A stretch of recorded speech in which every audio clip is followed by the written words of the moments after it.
noite a todos, dando sequência aí aos webinars da BTO, de responsabilidade do Departamento de Transplante de Fígado, cujo tema é disfunção de enxerto. Teremos o prazer da presença do Dr. Márcio Chedi, que vai falar sobre disfunção de enxerto.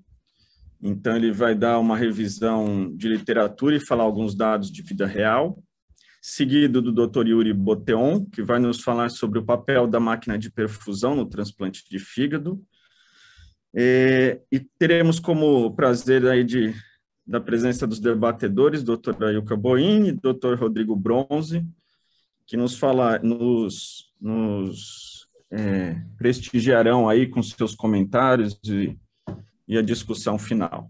Temos 2 horas, então combinamos aqui 20 minutos para cada apresentação e deixamos de 15 a 20 minutos no final para a discussão e resposta às perguntas dos assistentes aí.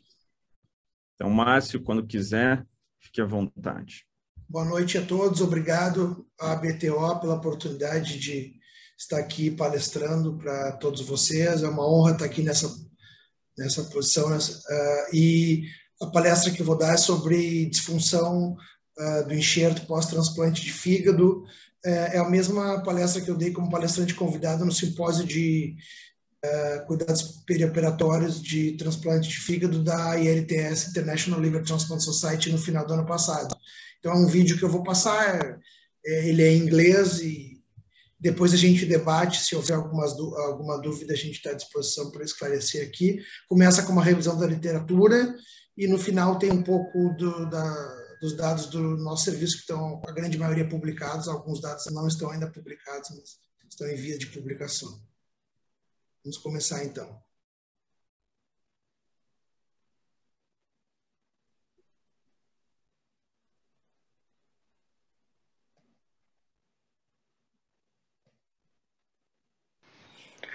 I'm Márcio Chedi.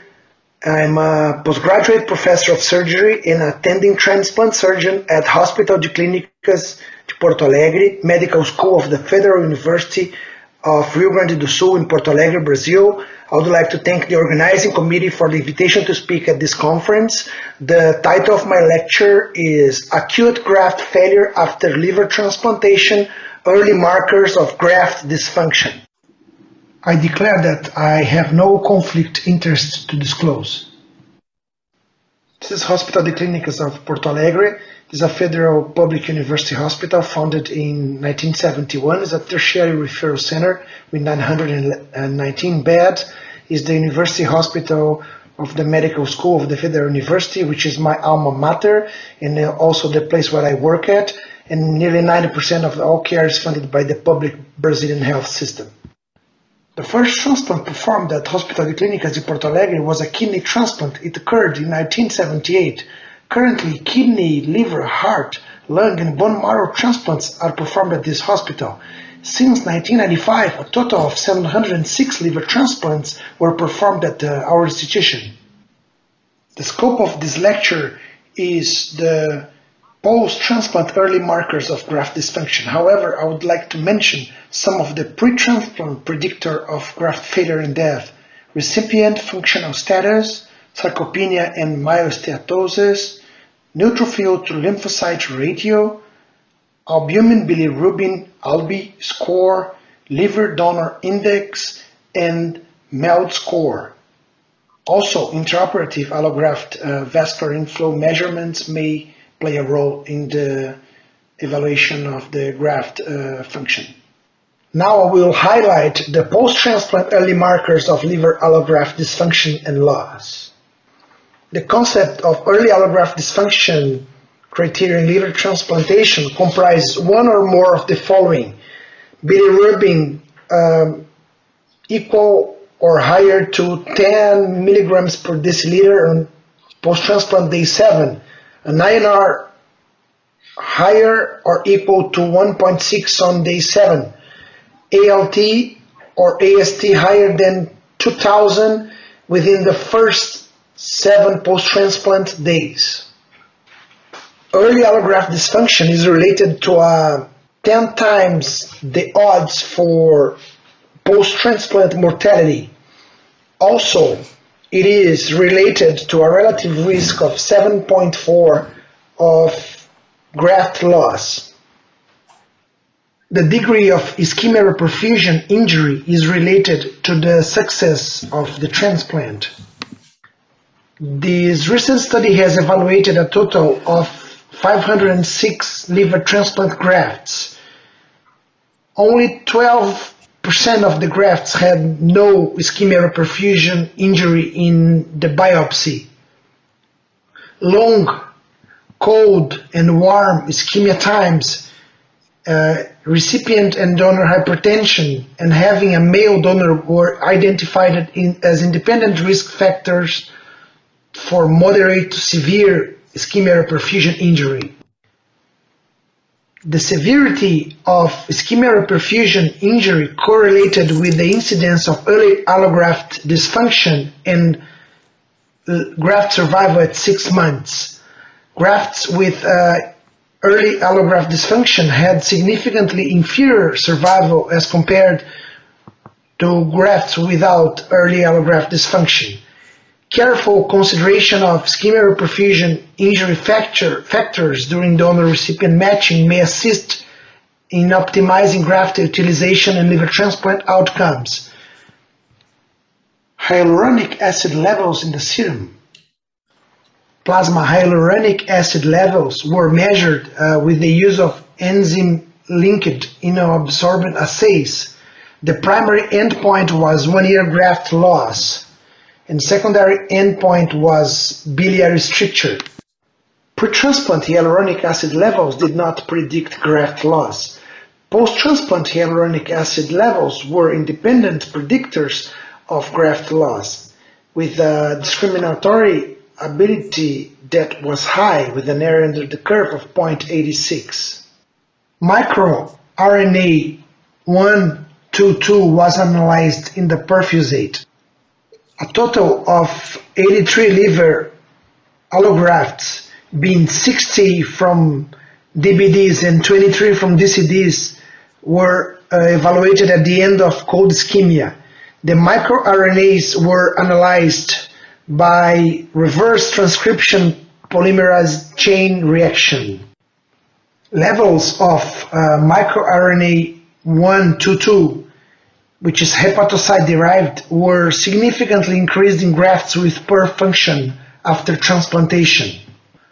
Also, the levels of microRNA 122 were in preservation fluids were significantly higher in DCD grafts.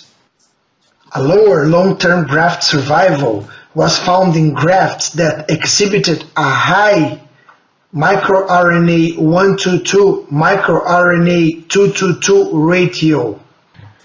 High mobility group BOX1 protein has been identified as a mediator in ischemia reperfusion injury, and nucleosomes are complexes formed by DNA and histone proteins, and histones contribute to organ failure and death during sepsis.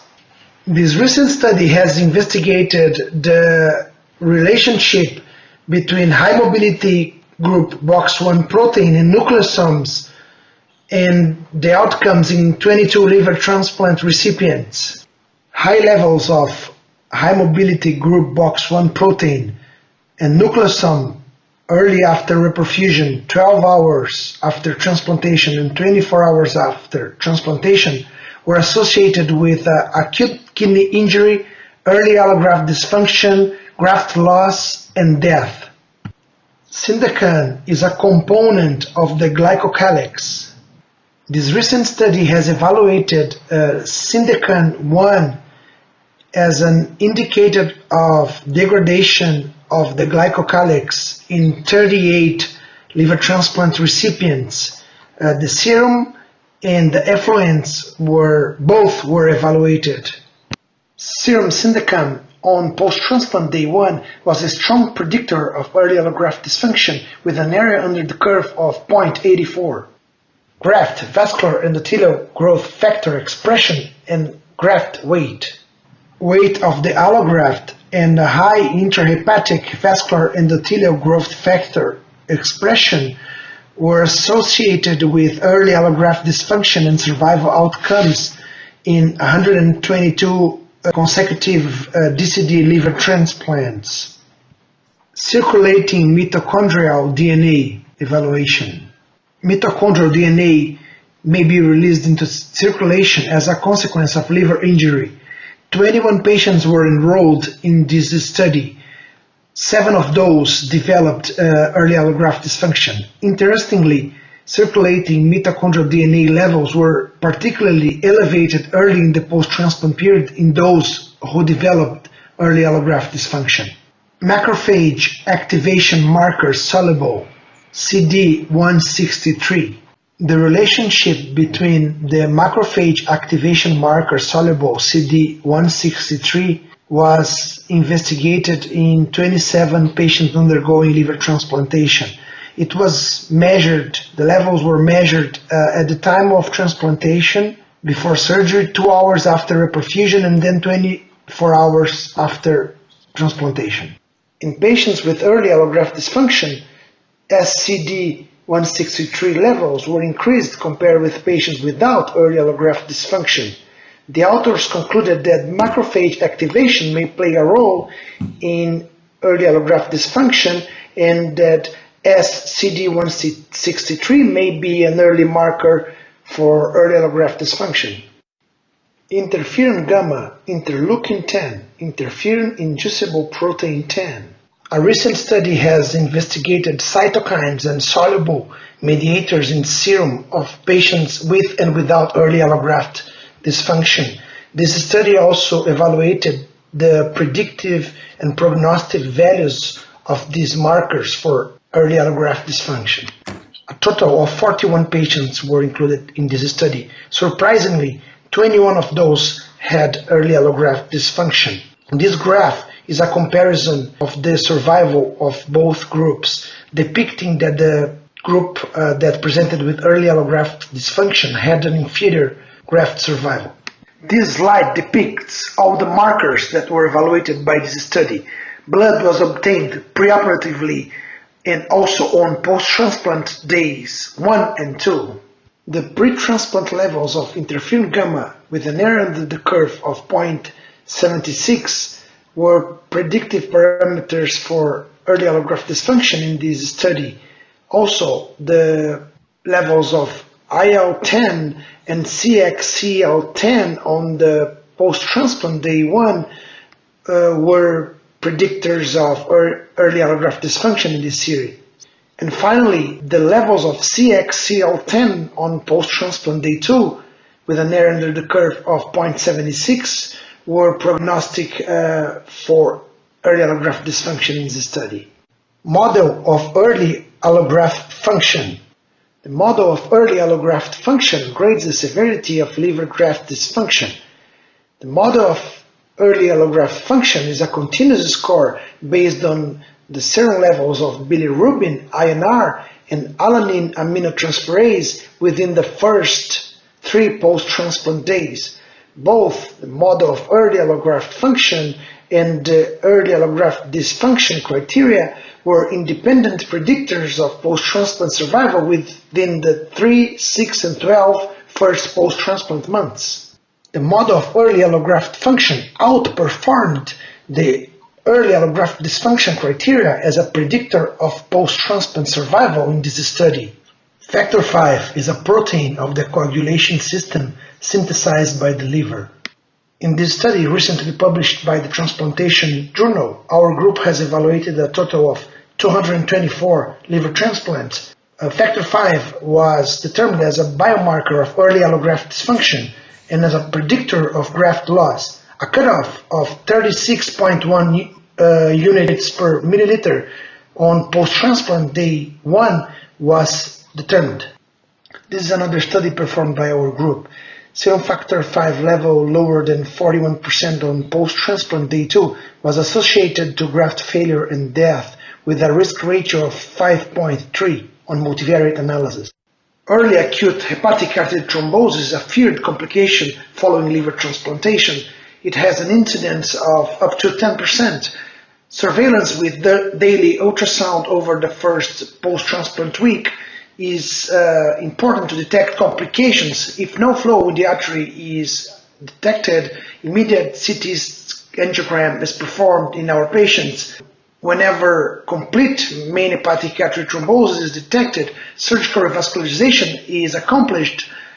And however, if partial hepatic artery thrombosis is detected, we do not reoperate on the patients. We rather perform systemic anticoagulation with IV heparin with a goal PTT of 1.5 to 2.5, followed by oral warfarin or aspirin whenever the patient is discharged out of the ICU to the surgical floor. 22 cases of early acute hepatic artery thrombosis occurred over a total of 340 liver transplants performed in adult patients by our group. 6 of those cases were partial thrombosis and warranted no surgery. The patients were treated with IV anticoagulation and were later on transitioned to oral warfarin or aspirin. The remaining 16 cases comprised complete artery thrombosis. 12 of those patients were submitted to surgical revascularization, and the remaining 4 patients were listed for retransplantation. The 1, 3, 5, and 7-year graft survivals were respectively 63%, 58%, 53%, and 46%. Of the total 22 cases of hepatic artery thrombosis on 340 consecutive liver transplants, half of those cases, 11 cases, were identified on the first post-transplant day. 8 cases, 36%, were identified on the ultrasound performed on the third post-transplant day. 4 cases, 18%, were identified on the fourth, fifth, 6th, or 7th post-transplant days, and only 1 case was identified on the 29th post-transplant day. This evidences the importance of performing daily ultrasound on liver transplant recipients, because some of these cases that are detected on the 3rd, 4th, 5th, 6th post-transplant days were corrected, were identified as partial thrombosis and were not reoperated. So this daily surveillance of hepatic artery thrombosis with ultrasound may prevent graft losses and complications. This graph is from an analysis of 340 consecutive liver transplants performed by our group. It is from a manuscript that will be submitted to publication soon. It reveals that a resistive index of higher than 0.85 on Doppler ultrasound performed on post-transplants day 3 and 5 is associated to an inferior long-term graft survival. And last but not least, do not forget the possibility of the occurrence of early antibody-mediated rejection in liver transplantation, which is relatively common in the setting of ABO-incompatible liver transplantation, but is very rare but not impossible to occur in ABO-compatible liver transplant, especially because most groups worldwide do not perform HLA cross-match prior to liver transplantation. Thank you.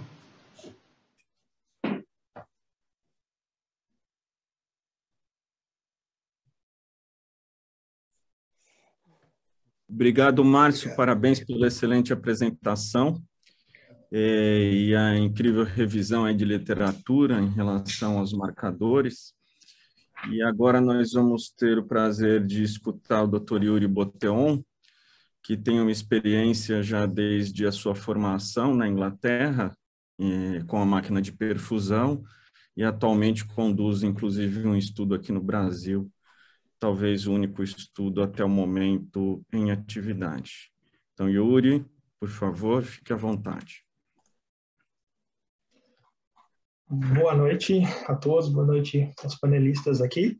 Primeiro, gostaria de agradecer a BTO pela oportunidade, aqui representado pelo Dr. Márcio, que fez o convite, muito obrigado. Uma grande honra estar aqui conversando com todo mundo, poder falar um pouquinho sobre a máquina de perfusão, estar aqui junto com grandes pessoas aqui do transplante de fígado, então, um grande prazer. Vamos começar a falar um pouquinho sobre a máquina de perfusão. Então, primeiro, parabenizar o Márcio. Acho que a apresentação dele ficou bastante completa e eu espero poder agregar um pouco com a máquina dentro disso tudo que ele trouxe para a gente. Então, eu já começo aqui com na minha introdução, já provocando um pouquinho, né? Então, qual que é o papel da máquina de perfusão no transplante de fígado? E eu acho que esse é um pouco do papel. O que a gente vai trazer um pouquinho aqui e vai ficar mais claro nos próximos slides. Então, o que a gente tem hoje de desafios no transplante de fígado? A gente busca hoje aumentar o pool de fígados disponíveis, a gente começa então a estender os nossos critérios de aceitação de fígados de doadores, sem contar toda a mudança que a gente tem na população de doadores. Nossos doadores são cada vez mais idosos, eles estão cada vez mais obesos, as nossas causas de óbito cada vez menos são relacionadas com traumas, a maior parte são relacionadas com doenças cerebrovasculares, o que é associado aí também, consequentemente, com doenças crônicas, como a obesidade, a diabetes. Então, em resumo, hoje nós temos doadores que têm uma qualidade pior em relação ao que nós tínhamos no passado. Qual que é a implicação disso? A implicação disso é que a gente aumenta aqui do outro lado os nossos riscos para os receptores. Quais são esses riscos? Em resumo aqui, riscos de não função primária do enxerto, risco de disfunção precoce do enxerto e maior risco de complicações pós-operatórias. Então, esse é o cenário que hoje a gente vive no transplante. E o que aumenta esse risco? O que traz esse risco aumentado para os pacientes? Quem é o grande vilão dessa história? É a lesão de isquemia reperfusão.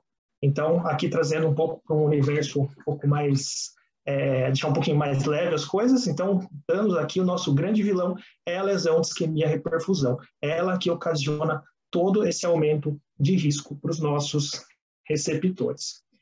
Então, como isso se representa aqui no Brasil? Então, a gente tem uns dados aqui, que foi um estudo que a gente fez aqui de doadores apenas unicêntrico, apenas aqui no Einstein, onde a gente recebeu aqui 1.619 ofertas de doadores entre 2017 e 2020, e a gente analisou aqui a prevalência dos critérios de marginalidade da Eurotransplante. Então, mais do que um critério, esse doador é considerado um doador de critério estendido. O que a gente encontrou aí é que 78% desses 1.619 doadores eram doadores de critério estendido. A gente tem dados em outras literaturas, como nos Estados Unidos, como no Canadá, onde a gente encontra porcentagens muito menores. Então, a gente já tem um ponto aqui. No Brasil, e é uma coisa, quem fica um tempo fora, fica um tempo no Brasil, a gente percebe que os nossos doadores são diferentes dos doadores de fora, por diversas características, entre elas, cuidado do doador. É bastante discrepante o cuidado do doador, e a gente comumente encontra coisas aqui bastante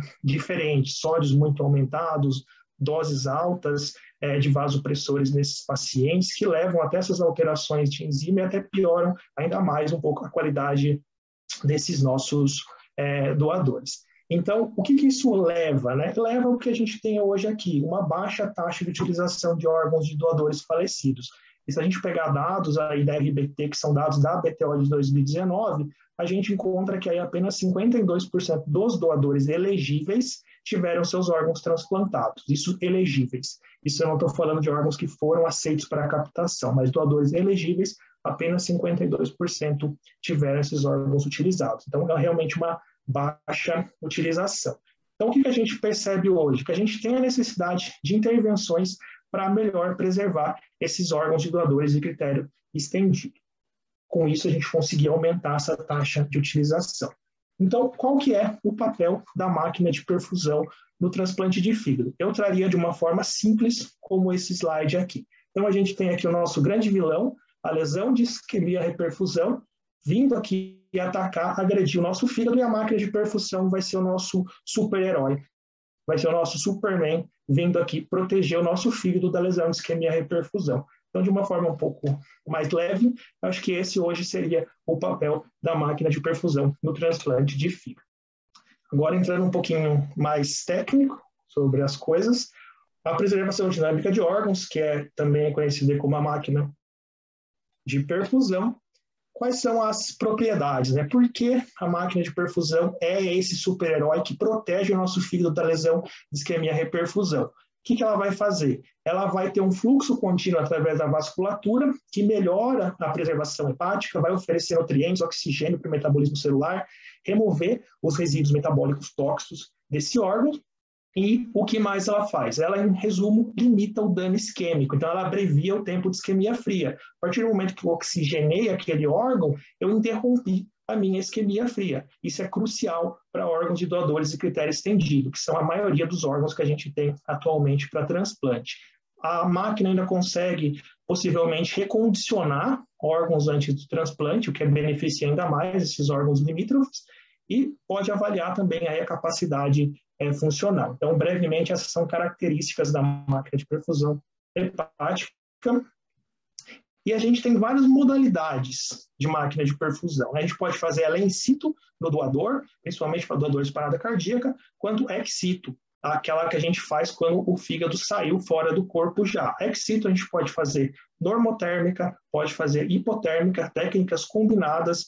A gente tem o CORE, o controle oxygenated rewarming, onde a gente vai aquecendo gradualmente esse órgão, e a gente tem até a técnica hoje mais recente, que é a isquemia fria, o transplante com isquemia fria, o IFOT, que é a isquemia free organ transplantation.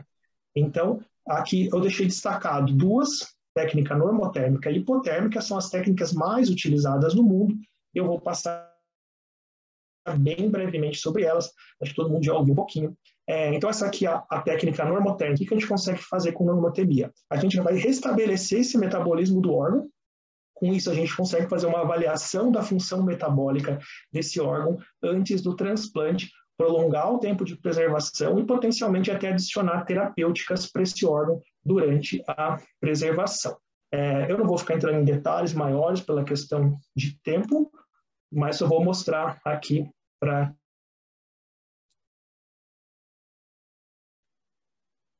quem ainda não viu, um fígado sendo que tem um carreador de oxigênio, essa máquina e um sistema aberto, onde a drenagem vai cair de sangue, vai cair da cava e vai recircular através do sistema da máquina. Então, aqui é um outro exemplo, só então mostrando aqui a veia porta canulada, a via biliar canulada, a artéria hepática canulada, cava aberto, drenando dentro da cavidade. Então, aqui só aqui mostrando então esse fluxo caindo da cava dentro e aqui o próximo, fígado esteatótico sendo perfundido, a gente vê um fígado de uma esteatose severa, a gente quer ver que a perfusão é bastante heterogênea desse órgão, dificilmente um órgão desse vai funcionar, isso aqui realmente para fins até mais de pesquisa nesse caso. Máquina de perfusão hipotérmica, então o que a gente consegue fazer? A hora que a gente coloca uma solução oxigenada a uma baixa temperatura, a gente exige menos demanda metabólica desse órgão, a gente oferecendo oxigênio em altas pressões, a gente consegue melhorar a função oxidativa mitocondrial. Com isso a gente diminui a produção de ROS, aumenta a produção de energia dessas células e mitiga a lesão de reperfusão quando a gente implantar esse órgão. Então, em resumo, o que a gente tem é isso aqui. A gente fala que recarrega as baterias do órgão antes do transplante e a gente vai fazer esse consumo aqui do succinato, liberando a cadeia respiratória mitocondrial, permitindo uma rápida produção de ATP e menos fluxo reverso de elétrons durante a reperfusão. Então, essas aqui são algumas fotos da perfusão hipotérmica. Essa aqui é um outro equipamento. Aquele primeiro era o equipamento da Liver Assist, da Organ Assist. Esse aqui é o equipamento da Breathe to Life, que é a Vita Smart. Então, a gente vê aqui que durante a perfusão hipotérmica, essa aqui é a técnica HOPE. Então, a gente está canulando só a veia porta e a gente está deixando recircular esse fluxo aqui. Então, essa aqui é uma outra foto, só mostrando então o fígado dentro da perfusão hipotérmica. Falando então um pouquinho sobre o que foi o convite aqui da aula, para a gente pensar um pouquinho sobre a disfunção precoce do enxerto e o papel da máquina de perfusão nesse cenário. Então, a gente entendeu um pouquinho sobre as técnicas que existem, as suas propriedades, e vamos entrar um pouquinho nessa parte de disfunção. Essa parte acho que já foi bem explicada realmente pelo Dr. Márcio Chedid. Então, o que é a disfunção do enxerto? Em resumo, a disfunção precoce do enxerto vai representar o fenotípico clínico da lesão de isquemia-reperfusão grave. Então, eu tenho uma lesão de isquemia-reperfusão aqui no meu órgão, isso vai ocasionar aqui a disfunção precoce do enxerto, que é o que a gente vê no nosso paciente. Então, eu tive uma lesão de isquemia-reperfusão grave, isso vai provavelmente levar a uma disfunção precoce de enxerto. Tá? Então, como já foi demonstrado pelo Dr. Márcio novamente, a disfunção precoce de enxerto é associada aí com uma sobrevida inferior do enxerto do paciente, com insuficiência renal, com um tempo prolongado de internação, com certeza com aumento do uso de recursos. Isso hoje é uma realidade. Hoje a gente vem expandindo cada vez mais a medicina, as terapêuticas que a gente pode oferecer, só que a gente não pode esquecer que isso vem associado com um custo. Né? Então, o transplante, fora a sobrevida, fora a questão toda de seleção de doador, de riscos associados aos nossos receptores, a gente tem que pensar na questão do custo. Quanto vai custar esse transplante? Né? Então, a economia da saúde é uma coisa que hoje a gente não pode ignorar. Então, acho que esse é um ponto interessante. Então, entrando um pouquinho nisso, tudo que o Dr. Marchedi trouxe foi a gente pensar um pouquinho como a gente pensar, né, a disfunção precoce de enxerto. E a gente vai pensar, vai medir marcadores de lesão de isquemia-reperfusão. Né? Então, quanto mais eu tenho, mais lesão de isquemia-reperfusão, maior o risco de disfunção, maior o risco de todas as complicações que foram muito bem demonstradas aqui por ele. Um problema da disfunção precoce de enxerto.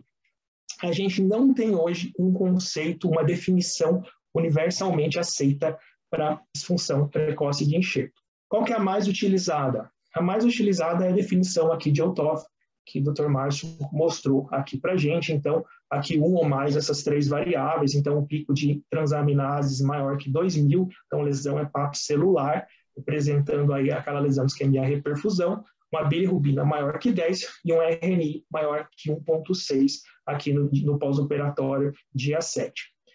Qual que é o problema com essa definição de Althoff? Ela é uma definição binária, ou seja, o que ela fala para mim, o meu paciente teve ou não teve disfunção de enxerto. Então, essa disfunção, essa classificação binária, ela é limitada. Por quê? Porque a gente sabe que a disfunção precoce do enxerto ela é entendida como um contínuo. Então, eu posso ter uma disfunção precoce de enxerto onde o paciente evolui com uma boa sobrevida, então a gente pode ter um quadro onde aquele paciente tem uma disfunção precoce de enxerto que evolui com perda. E isso não é uma coisa binária. Então, a disfunção precoce de enxerto ela não se limita a dizer teve ou não teve. A gente tem que entender, ele teve, mas qual que é o prognóstico desse órgão após a ocorrência dessa lesão? Então, se buscou criar novos índices, né? Então, a gente tem aqui o MIF Score, o Liver Graft Assessment Following Transplantation, o L-Graft Score, são os novos scores que vêm vindo para tentar representar melhor essa evolução como um contínuo da lesão de isquemia, da lesão da disfunção precoce de enxerto. Então, pensando um pouquinho, então, qual que é o papel, então, da máquina de perfusão na disfunção precoce do enxerto? Uma das limitações, um ponto de atenção, na verdade, para trazer aqui, eu trouxe duas meta-análises que a gente tem hoje já na literatura publicada, sendo como aí o maior nível de evidência científica para vocês, para mostrar. Então, o que a gente tem? O ponto de atenção. Os critérios de Althoff foram usados na maior parte desses estudos, na verdade, todos esses estudos incluídos nessa meta-análise. Então, essa é uma limitação, porque a gente sabe que hoje essa definição binária de disfunção precoce do enxerto é limitada. Então, há necessidade, sim, de ter estudos buscando novos scores para medir disfunção precoce de enxerto. Segundo ponto, a gente tem uma mistura de DBD e de CD, de doadores de coração parado e doadores de morte encefálica junto nesses estudos. São doadores que são diferentes, vamos dizer assim, né? Até em termos de risco, em termos de lesão de isquemia reperfusão.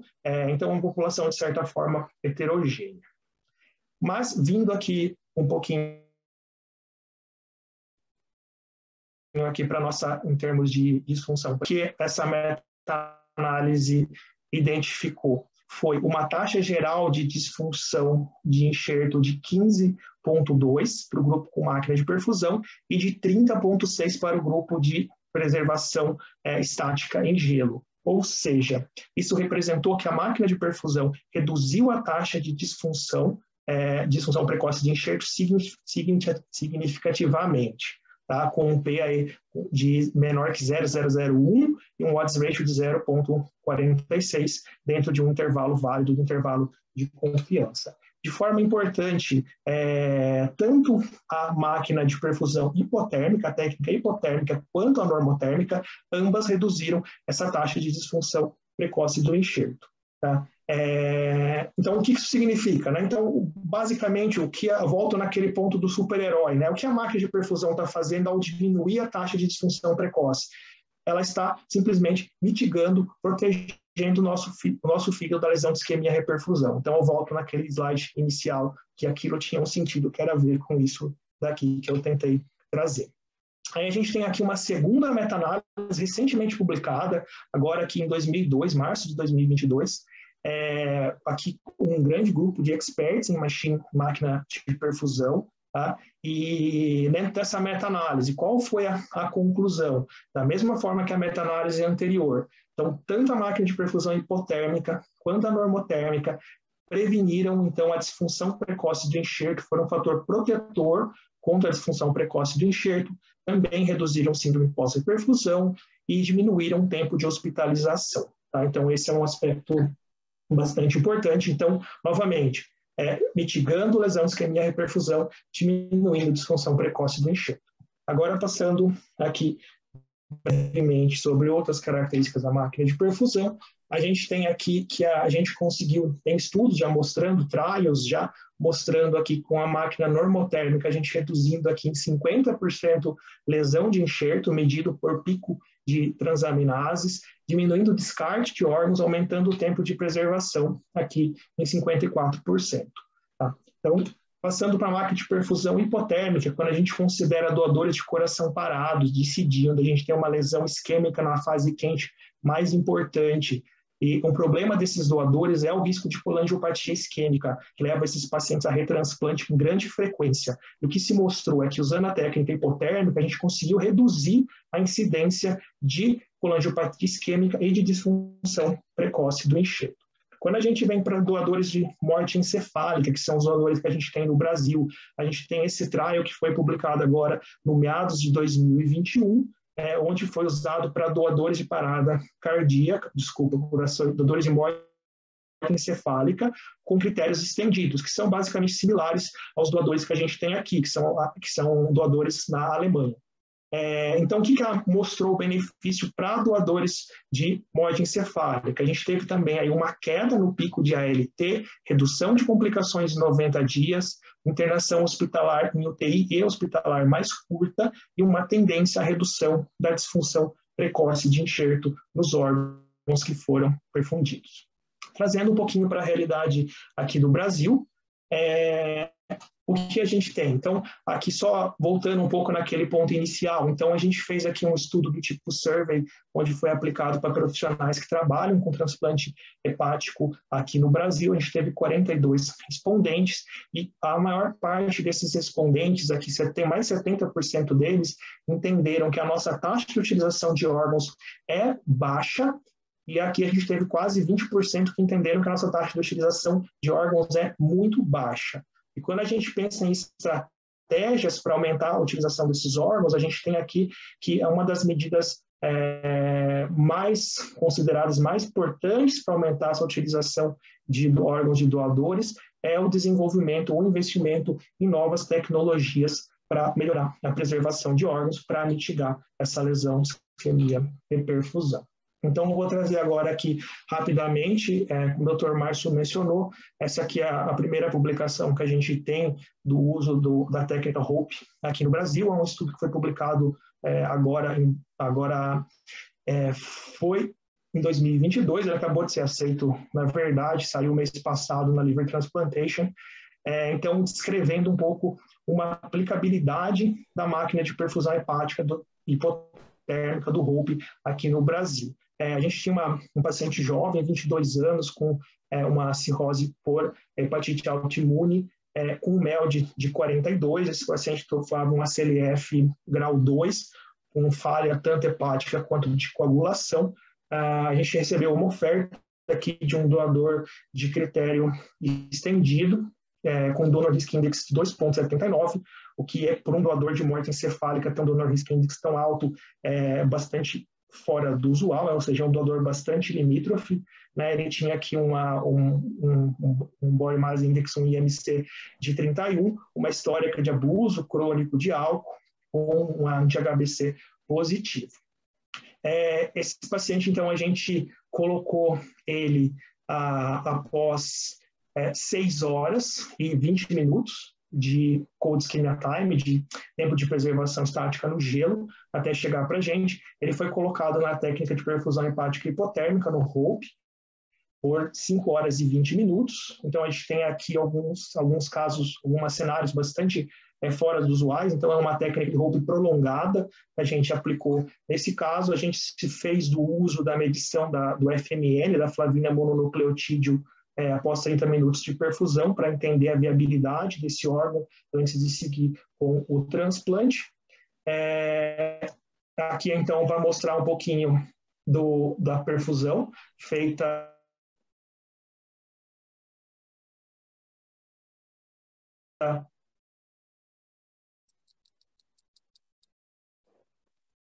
aqui.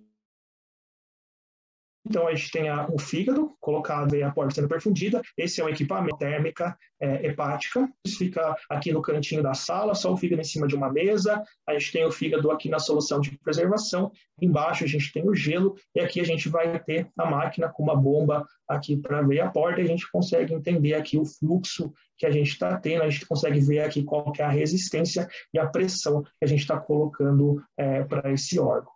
Então, ele fica no cantinho da sala, tem um alarme aqui em cima, que é esse verdinho. Quando tem algum problema, ela apita e a gente sabe que está acontecendo alguma coisa e vai lá ver o que está acontecendo. Então, qual foi a evolução desse órgão? Então, doador de critério estendido no paciente com MELD de 42, a gente tem uma boa evolução pós-operatória aqui, com queda bastante rápida aqui, progressiva, sustentada de transaminases, assim como de bilirrubina. O que esse paciente apresentou no pós-operatório foi uma disfunção renal, aqui com necessidade de prisma, de terapia dialítica, e teve recuperação completa aqui da função renal, aqui por volta do 6º dia, e esse paciente até o dia 30 pós-operatório seguia aqui com uma função renal estável no pós-operatório. Então, isso aqui, basicamente, recebeu alta do hospital após 13 dias, e a gente teve essa lesão renal aguda, um CADIGO 3, que se recuperou totalmente. Então, para terminar, para não passar muito do meu tempo, como considerações finais aqui, o que a gente tem hoje de conceito da máquina de perfusão em relação à disfunção precoce do enxerto, que é o tema desse evento. Então, a máquina, a gente tem hoje na literatura já a evidência através de 2 meta-análises, com um nível aí 1 de evidência científica, que a máquina de perfusão reduz sim o risco de disfunção precoce do enxerto, comparado com a preservação estática. Essa redução no contexto de doadores de alto risco, que é o que a gente tem na literatura hoje, sugere realmente os benefícios na expansão na população de doadores e um aumento na utilização de órgãos de critério estendido, sem comprometer o resultado do transplante, na verdade até beneficiando. Pensando um pouquinho aqui no contexto do Brasil, né, a gente tem que a máquina de perfusão ela pode beneficiar principalmente países com longas extensões territoriais, onde a gente tem um tempo de preservação mais prolongado, onde a gente tem receptores com maior gravidade de doença, e esses países podem sim precisar ajustar aí o seu modelo de preservação de órgãos para enfrentar esse novo cenário. Então, aqui só queria agradecer todo o nosso time aqui. A perfusão, todo esse projeto de pesquisa, toda a perfusão nunca foi um trabalho de uma pessoa só, então isso aqui é um trabalho de equipe. Então, agradecer todo o Einstein aqui, o nosso time, nossa equipe de transplante de fígado, que é um grande trabalho em conjunto para a gente conseguir executar e entregar esse projeto. Obrigado pela atenção de todos. Obrigado, Yuri. Excelente palestra, excelente explicação aí sobre os princípios da máquina de perfusão. Como você falou hoje, está muito em voga a medicina baseada em valor, Eu acho que o que a gente precisa de agora para frente são estudos de economia de saúde que mostrem a efetividade, né, da máquina de perfusão, nesse sentido também, e que ela seja colocada em prática tão logo isso seja possível. Então, eu convido agora a doutora Ilka e o doutor Rodrigo para debaterem e discutirem o tema. Ladies first, então, Ilka, fique à vontade.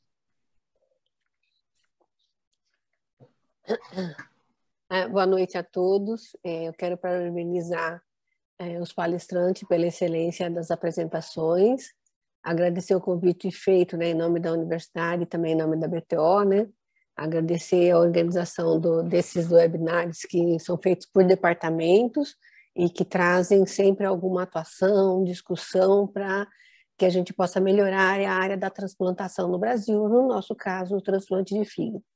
E eu vejo aqui que foi abordada uma coisa que é bem importante, né? A primeira coisa é o número de doadores que a gente tem, teve a recusa familiar que aumentou, tem o número de doadores elegíveis que a gente viu que praticamente só metade deles é só utilizado, todos os critérios que foram mostrados, e a gente vê que tem um caminho já mostrado aí com 2 meta-análises bem importantes que o Yuri apresentou, que a gente pode utilizar para melhorar esse enxerto, para que a gente, né, porque o nosso principal resultado é devolvermos para a sociedade aquele indivíduo que era portador da doença hepática terminal e devolvermos para a sociedade um indivíduo ativo, do ponto de vista profissional, do ponto de vista de vida, né, dependendo da idade que esse sujeito a idade que esse sujeito foi transplantado. Então, isso é um dado que é bem importante, né? E tem algumas coisas assim como os biomarcadores, né? Eu gostei muito do levantamento feito pelo Marchedi, mostrando o número enorme de biomarcadores que a gente tem. Todos eles a gente sabe que tem atividade, são biomarcadores de atividade inflamatória principalmente, e quando você tem, né? Segundo até o cenário e as definições não são importantes, mas você tem uma definição prática, né? Desde 1990, que a gente trabalha com definições de critério expandido de enxerto, de disfunção de enxerto precoce, de primary function, que eu acho que é uma outra coisa a ser analisada à parte. Eu acho que o mais importante aqui é a disfunção do enxerto mesmo, é aquele que leva tempo de UTI, que você fica e que isso representa um número que não é pequeno no Brasil, e a gente viu quando você trabalha com índice de risco de doador ou com BioScore, como o Yuri mostrou, nós trabalhamos com um doador que não é o doador ideal que a gente tem em outros países. Nós temos uma realidade diferente. Então, para isso, a máquina de perfusão, ela é alguma coisa que é palatável, mas ela tem uma coisa que não foi apresentada aqui, que é o custo, a acessibilidade e o custo. E a gente tem que pensar em meios que possa tornar isso através de centros de recuperação de órgãos, por exemplo, onde a gente possa ter regiões que possam fazer a recuperação desses órgãos e que possam se tornar utilizáveis para outras pessoas, né? Do ponto de vista do marcador, como eu falei, de atividade inflamatória, ele é importante, mas até ele ser dosado, você vai ver se não vai ter ou não, fica mais difícil. Então, a gente volta para os... Claro que essa é uma coisa acadêmica, mas a gente volta para a velha bilirrubina, ou para o MIF, ou para o L-Graft, ou mesmo os critérios de Althoff mesmo, mostrando que a gente vai usar a velha bilirrubina, vai usar o RNI, vai usar a LT. Eu estou aqui com 24 horas de transplante, meu paciente não está evoluindo tão bem, os critérios estão aumentando. Aí o que vale a pena a máquina? O que eu podia ter feito antes para deixar de chegar nessa condição? Então, a máquina, para mim, do meu ponto de vista, a primeira vez que eu tive contato foi em 2016, na Holanda, com o professor Robert Porte, e eu fiquei encantada, porque eu falei, não, isso aqui vai ser o futuro. Mas é um futuro com preço muito alto ainda. Então, alguma coisa tem que ser feita em termos da gente criar centros, eu acho que eu quero ver a opinião do Rodrigo também, da gente criar centros regulatórios que possam trabalhar com a marca, aí está a Yuri bem aí, que pode capacitar pessoas no Brasil, que tem outras pessoas também que podem ser capacitadas, que têm um porte para capacitar essas outras pessoas, que possam trabalhar e a gente formar centros para que a gente melhore esses resultados no Brasil. Rodrigo, eu queria ver sua opinião sobre isso. Boa noite a todos, boa noite Ilka, boa noite Márcio, boa noite Marchedi, Yuri, todos os colegas que estão nos ouvindo. Muito obrigado à BTO pela oportunidade de estar comentando esse assunto que é para todos os que trabalham com transplante é, uma grande preocupação. Eu me lembro, o Yuri vai concordar comigo certamente, quando a gente colocava um fígado nos tempos que a gente estava na Inglaterra, a gente não tinha dúvida de que ele no dia seguinte já está funcionando, né? Aqui a gente faz o implante e no dia seguinte a gente vai rezando entender qual foi o pico de transaminases, como é que está o doente, será que ele está, se esse enxerto está funcionando? Eu estou falando de um fígado standard, não estou falando de um fígado com critério expandido. Se a gente colocar um critério expandido, a gente vai ver se a gente vai precisar retransplantar, porque alguma disfunção a gente certamente vai ter. Então é algo realmente que quem lida com transplante no nosso meio se preocupa e às vezes fica se perguntando quais são as dificuldades que a gente tem aqui que fazem os resultados serem tão diferentes, sobretudo em termos de função de enxerto. Parabéns ao Márcio e parabéns ao Yuri pelas apresentações. Eu fiquei aqui com algumas interessantes perguntas para serem feitas. Eu vou se a professora Ilka me permitir, fazer algumas provocações aqui para que a gente possa iniciar o debate. Certamente eu vou fazer algumas perguntas bem objetivas aqui para o Márcio, para que ele possa também mostrar aquilo que ele mostrou na aula e participar dessa discussão, sobretudo em relação à bomba, mas depois eu vou querer debater bastante sobre a bomba com o Yuri, porque a gente teve alguma experiência no estudo de fase 1 e fase 2 do Organox quando a gente estava na Inglaterra e hoje a gente percebe que a perfusão hipotérmica parece estar tomando frente em relação à normotérmica. Quero até saber dele se isso é verdade ou não, embora eu tenha ficado tão fascinado quanto apaixonado pela máquina na época, o Organox, que é o que era o que a gente conseguiu observar. Mas eu vou iniciar essa pergunta provocando um pouquinho o Márcio, que faz transplante numa região do país que tem um pouquinho diferente de São Paulo. A gente sabe as dificuldades que a gente tem aqui em São Paulo. Eu sei pouco em relação ao sul do país. Eu sei que eles também estamos no mesmo barco, né? No mesmo grande barco do Brasil, mas queria fazer uma provocação aqui. Você começou a sua aula, Márcio, colocando os critérios de Outhoff, que de fato já foram falados aqui. O Yuri já fez algumas críticas pertinentes aos critérios, mas é o que a gente tem aí no dia a dia, e quando a gente vai, inclusive, pensar em alguma publicação, são nesses critérios que a gente se baseia para tentar definir disfunção do enxerto, né?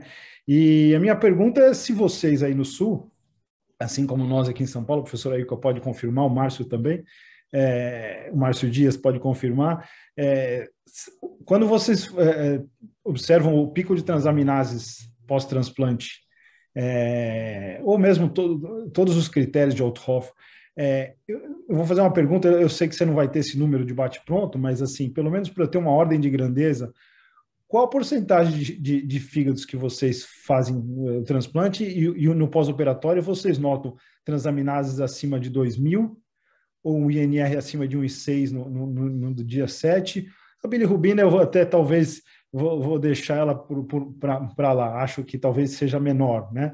Mas eu queria saber, assim, uma ordem de grandeza. Eu sei que você não vai ter esse número de bate-pronto, mas eu tenho um número aqui, quero saber se no sul do país é a mesma realidade que nós. Qual acima de 2.000 de transaminases? Acima de 2.000 de transaminases. Olha, eu não sei dizer exato, mas talvez os 40%. Eu estava com uma ordem de grandeza de acima de 50%, mas eu estou vendo que é algo que nós compartilhamos. Então, uma angústia que nós todos temos, né? E é uma coisa que o Yuri pode me dizer. Na Inglaterra, era raro a gente ter acima de 1.000 de transaminases, ou, tá bom, quando os DCDs a gente tinha um pouquinho mais, talvez, mas assim, é uma coisa bem diferente, né? E pelo jeito a gente pode compartilhar na mesma angústia, não é isso? Aqui no HC de Porto Alegre, assim, vou falar por mim, um pouco pelos meus colegas, mas sinceramente, nós não estamos preocupados com 2.000, 2.500, 3.000 de pico de transaminase. Aqui a gente é muito focado no Doppler da artéria, que a gente faz os primeiros 2 dias, quando a artéria ela é duvidosa, já faz no pós-operatório, e nós estamos começando a fazer os cirurgiões mesmo no trans. Nós estamos tentando aprender um pouco mais da máquina de ecógrafo para a gente poder fazer as ondas melhor, os colegas, e a gente foca muito aqui no fator 5. A gente é muito focado no fator 5, porque a gente viu que o fator 5 aqui ele é muito fidedigno aqui no hospital. O kit, acho que não é caro, nunca houve nenhum limitante, a gente pede diariamente, e se o fator 5 está mais alto, acima de 36 no primeiro PO, acima de 40 no segundo ou 50, a gente já relaxa a cabeça bem tranquilo. A gente se assusta muito com o fator 5 abaixo de 20 no primeiro PO. É assustador, a gente fica... Esse fígado não vai pegar, esse não vai pegar. Acima de 20 a gente tem uma esperança, e acima de 30, 40 a gente fica bem. As transaminases a gente não se importa muito. Acho que é um doador, acho que é manejo de doador.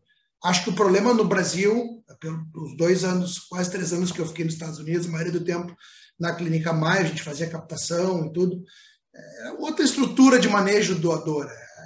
Aqui o doador, não vejo um bom manejo do doador em lugar nenhum, tanto que os rins fazem DGF talvez 60%, no Brasil 70%, na época que eu fazia transplante pancreático, renal, rim de doador de 20 e poucos anos com DGF, e o tempo de isquemia, às vezes, do rim ali, do pâncreas, 8 horas, 12, 14, não é nada fora do comum. Então, é o manejo doador, é a estrutura dos hospitais de periferia, que a maioria que são os que cedem os doadores para nós, e, pelo menos aqui na Grande Porto Alegre, falta de recursos, falta de investimento nas prioridades que o Brasil precisaria, né? Enfim, Márcio, eu não quero fugir do tema disfunção de enxerto, e desculpa, professor Ailton, se eu avançar o sinal, você, por favor, me interrompa, ou o Márcio, se também quiser me interromper, não quero monopolizar, não, mas é que se você comentou sobre o Doppler, e eu vi na sua aula o que você chamou de trombose parcial da artéria, né? E eu fiquei imaginando o que significaria isso. Eu imaginei, não sei, que é o que nós chamamos aqui de talvez uma estenose de artéria, ou algo que a gente vê um índice de resistividade, na verdade, diminuído, né, que pode significar um tarvus parvus no pós-operatório, e que nos preocupe. Acho que é isso que você chama de trombose parcial, é isso mesmo? Duas instâncias. O foco da trombose parcial é uma trombose de ramo. Por exemplo, duas artérias do doador, uma está trombosando. A gente sempre tenta implantar as duas artérias. Quase nunca, só quando é muito fininha a gente não implanta acessória. E a gente viu que frequentemente a segunda artéria ela vai trombosar, às vezes porque tem um refluxo intrahepático que a gente testa, e a gente não presta muita atenção mais para a segunda artéria. Quando é a artéria direita, sim, porque a artéria da via biliar a gente fica... Então, quando tem uma artéria dominante, a gente reza que seja a direita, porque se a segunda trombosar, a gente só anticoagula, essas artérias abrem. A segunda artéria acessória abre, e é isso, principal isso. E quando a gente tem kink, a gente reopera. Quando a gente tem um fluxo tardos parvos, um início de trombo, início de obstrução, a gente sempre leva para anjo-CT, depois do Doppler, faz uma angiotomografia e mostra se tem trombose parcial ou não. Mas a trombose parcial, o maior foco dela é quando é uma segunda artéria. Desculpa, não defini bem na apresentação. O principal é isso. Tá? Acho que a Ilka está comentando alguma coisa, só que acho que você está com o microfone desligado, professor. Eu toquei na barra. Eu acho assim, a trombose de artéria, eu acho que é uma outra entidade que eu considero diferente da disfunção do enxerto. Tá? Eu acho que isso é uma coisa que, eu acho que para quem é importante, assim, a gente que está no Brasil, e tem algumas coisas, alguém perguntou aqui no chat sobre transporte de órgãos. Eu acho que tem 2 coisas que são importantes no Brasil, que a gente também precisa acordar, e se não for mutável, a gente tem aí, né, esse futuro que é a implantação da máquina de perfusão. Mas a gente pode trabalhar nisso agora em cada serviço, que é o transporte de órgão. Antes do transporte, porque se eu tiver uma malha aérea, por exemplo, que não está condizente, porque é uma malha aérea, que eu estou batalhando isso no Sistema Nacional de Transplante toda vez, a nossa malha aérea é de 2009, portanto, ela está totalmente defasada. Isso faz com que um voo saia de Manaus, passa por Brasília para vir para São Paulo, ao invés de vir direto Manaus-São Paulo, como via antigamente. Eu tenho que descer em Belo Horizonte primeiro, aí se perdeu o órgão em Belo Horizonte, veio para cá, para depois resgatar o órgão e chega aqui com o tempo de isquemia maior. Então, é um problema assim, a gente tem que resolver. Tem uma outra coisa que eu estou detectando nesses últimos tempos, síndrome pós-pandemia? Provavelmente, que é o seguinte, entre o diagnóstico da morte encefálica e a prova gráfica que é feita pelas equipes de ultrassom, principalmente no estado de São Paulo, está havendo um tempo muito maior do que tinha antigamente. Isso faz, então, com que eu vou trabalhar com enxerto, com dados que me foram dados, que são reais, mas que, na verdade, eu tive um tempo pós-morte encefálica de deterioração desse órgão sem saber, e aquele órgão que você fala, mas ele era tão bonito, ele estava tão bem perfundido, por que eu tenho agora uma enzima de 4.000, de 5.000? Tá? Sobre a pergunta de você ter enzimas mais que 2.000, é rotina. Infelizmente, no Brasil, a gente tem vários serviços. Todo mundo trabalha com pelo menos 40% de enzima acima de 2.000. Né?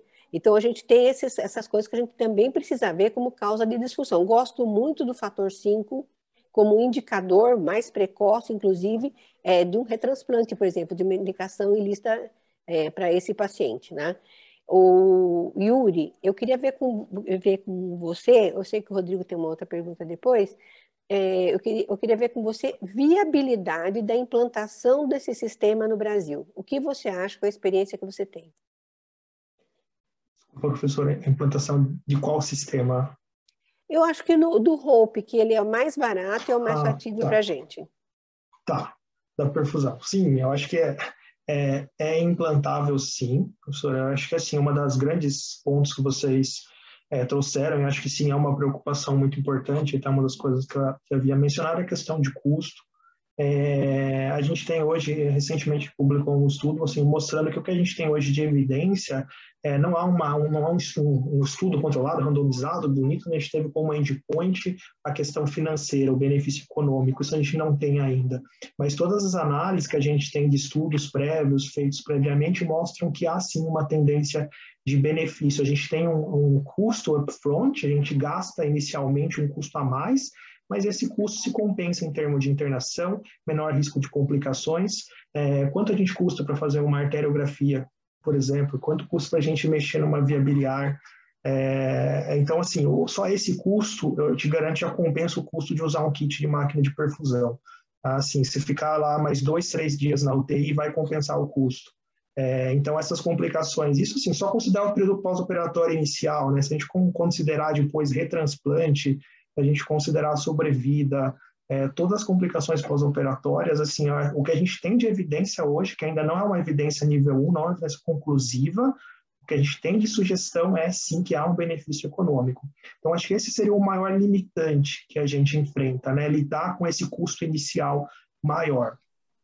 De restante, assim, eu acho que a questão do uso da máquina, assim, os benefícios que a gente tem de ver, assim, a tranquilidade que o cirurgião tem de você deixar o seu fígado lá, ir para o seu implante, saber que a sua reperfusão vai ser tranquila, seu paciente pode ser cardiopata, ele pode estar lá com droga vasoativa um pouco, só de você saber que você vai reperfundir, ele vai reperfundir tranquilo, e a gente vê repor potássio no pós-operatório com frequência. Então, assim, só da gente ver isso daí, assim, traz uma tranquilidade para o cirurgião, que é um negócio fantástico, assim. Então, uma vez utilizando, dificilmente a gente falaria, a gente quer deixar de utilizar. Então, assim, eu acho que sim, é viável, eu acho que há vários desafios que a gente tem que enfrentar ainda hoje.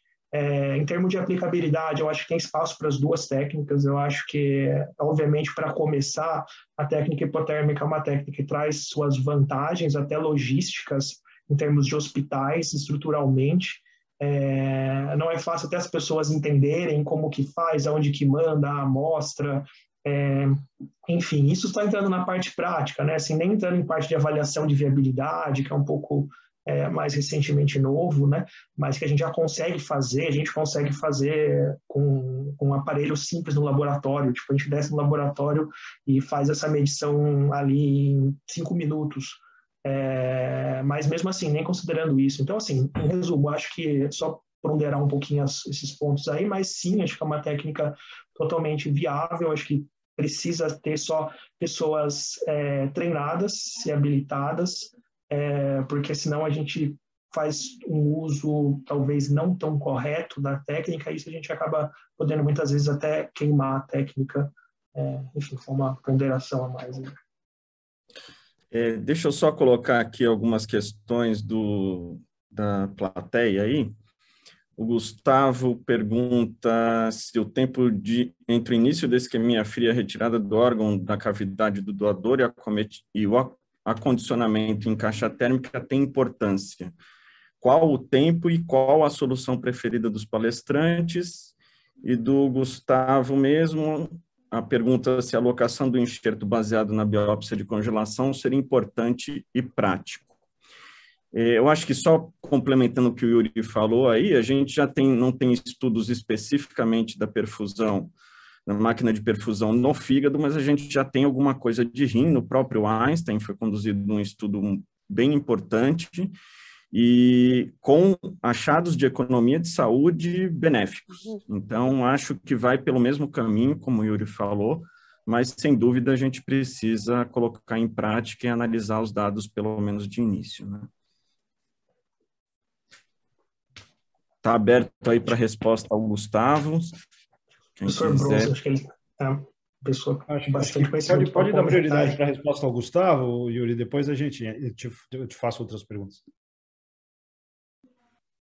Bom, assim, então, respondendo aí brevemente, os outros podem complementar, mas assim, sim, com certeza, há vários estudos já mostrando que o tempo de hepatectomia é extremamente importante, relevante no desfecho pós-transplante, assim como o tempo da retirada e colocação em gelo, né? Então, assim, a resposta breve é sim, importa muito.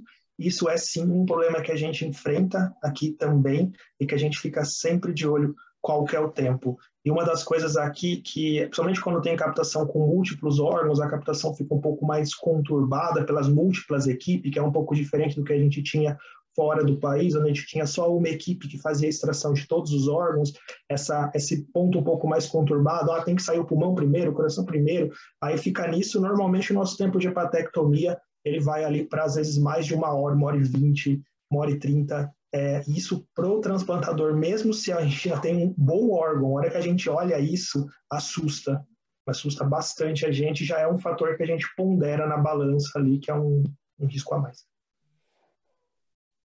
Se o Márcio quiser comentar outro ponto aí, Márcio. Sim, obrigado. O tempo de hepatectomia, acho que considero importante, mas mais importante que o tempo, eu considero como o cirurgião manuseia o órgão, que o cirurgião mantenha o órgão em condição fria. Não se esqueça de resfriar o órgão. Então, assim, aqui eu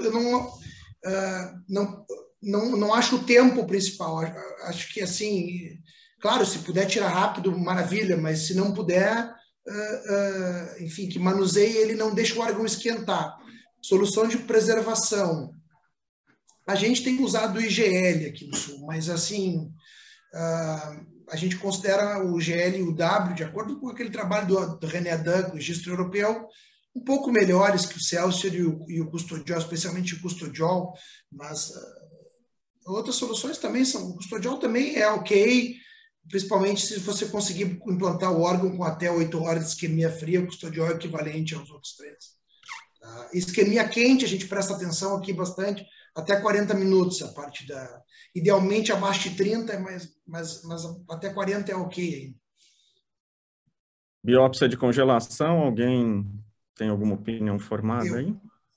Biópsia, olhar pré-implante, a gente faz aqui para doador idoso, doador alcoolista, mas assim, se for idoso e o fígado for maravilhoso, às vezes a gente não faz também. A gente não tem...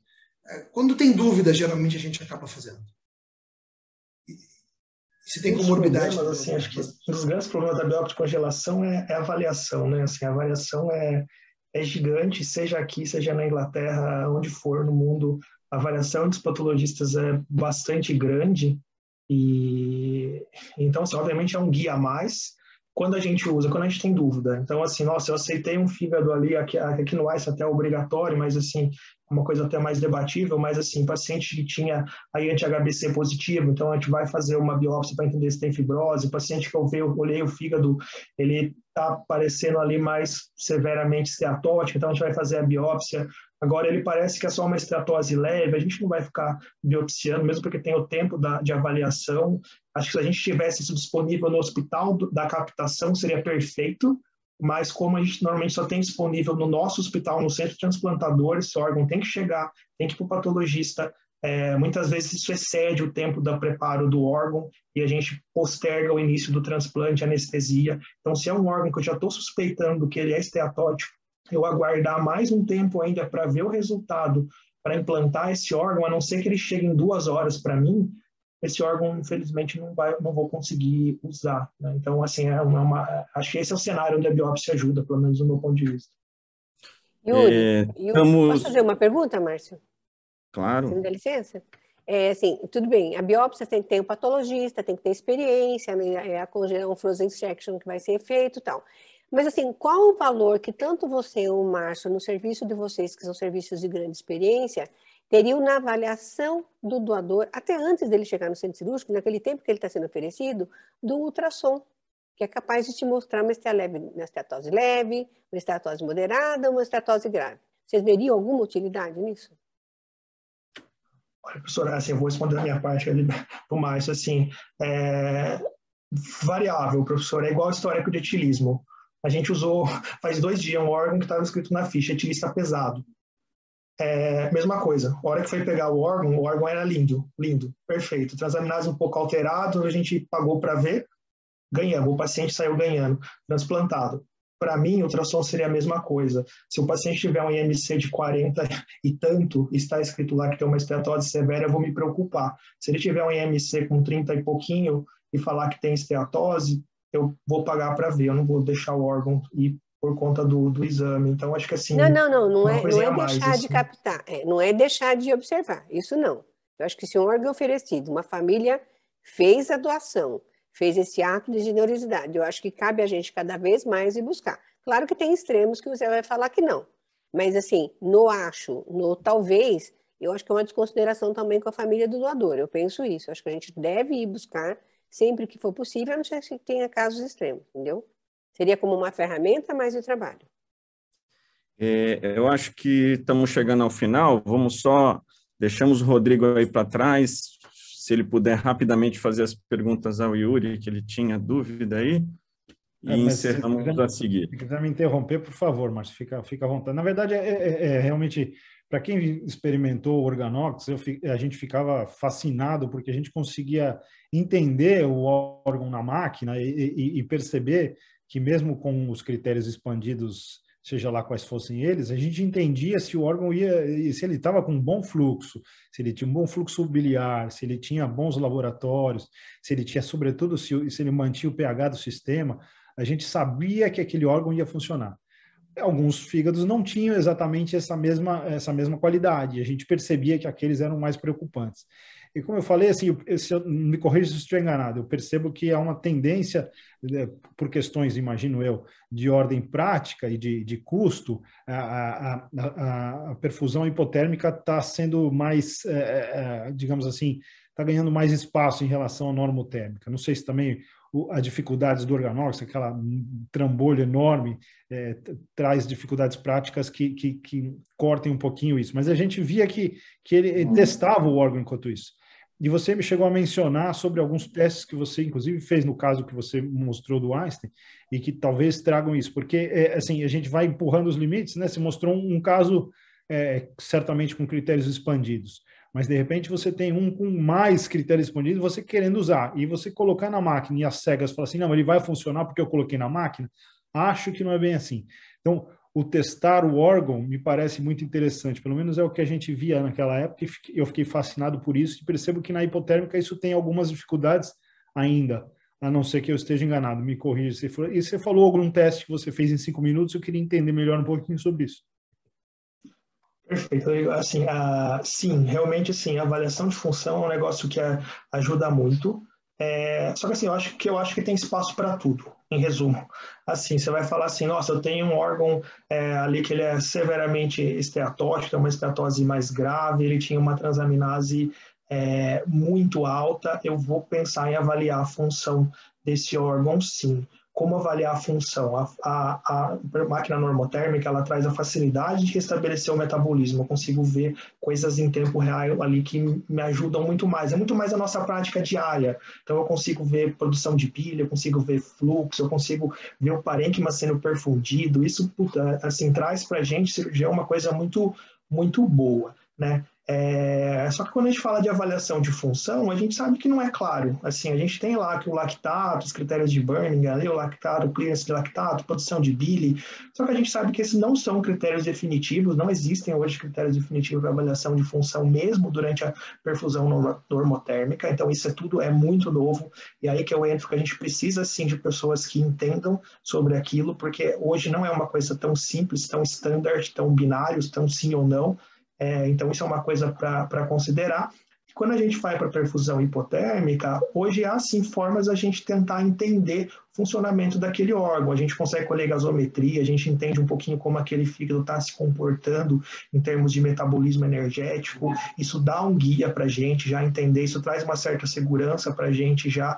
Quando a gente vai em termos de medição de marcadores, de biomarcadores, hoje o que a gente tem de mais assim, sólido de biomarcadores durante a perfusão hipotérmica é a medição da flavina mononucleotídeo do FMN, que é um composto que é autofluorescente, então quando a gente coloca num aparelho, a gente consegue medir essa fluorescência desse daí, então a solução é uma solução acelular, então quando a gente consegue lá, a gente tem um pico de medição e a gente consegue entender qual que é esse pico de FMN. Esse é um guia que a gente usa hoje não só para dizer se o órgão é viável, mas até para entender o grau de lesão. O FMN ele fica grudado ali no complexo 1 da cadeia respiratória mitocondrial, você tem perfusão, tem produção de ROS, ele vai lesar esse complexo 1, liberar FMN, então quanto mais FMN, mais lesão mitocondrial.